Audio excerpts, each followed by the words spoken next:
kakiku hilang. Kan kata apa? Semoga istiqomah. Okey, baju seluar. Sampai baik.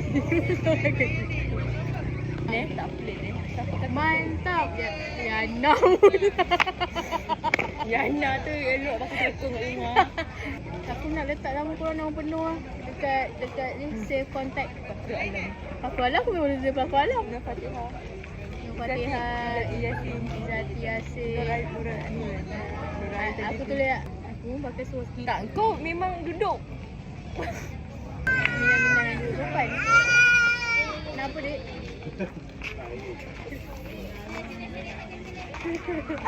Kau ada anak? Macam apa? Kau ada anak?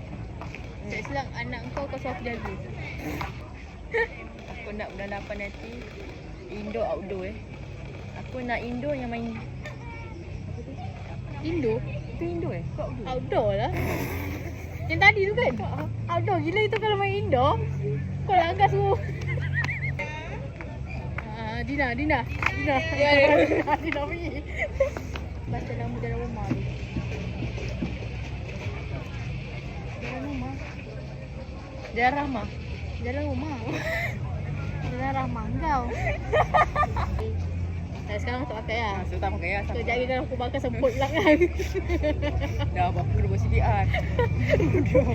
Makin mahal. Tak adalah sebab aku tengah makan. Dia macam depan rezeki. Ini macam Kan random. istiqomah dah. Istiqomah. Iyalah istiqomah. Daripada kau tayang tu baik aku free hair terus. Kan ada juga bising. Tak aku pakai turban pun dia isu. Ini terkejut. Kat luar terbang. Aku masuk. Gicap. Dan tu aku jiwa memerontak. Bila jiwa memerontak aku macam tu lah. Jiwa kau tengah apa? Kutuk. Ni pun nampak macam cerut juga.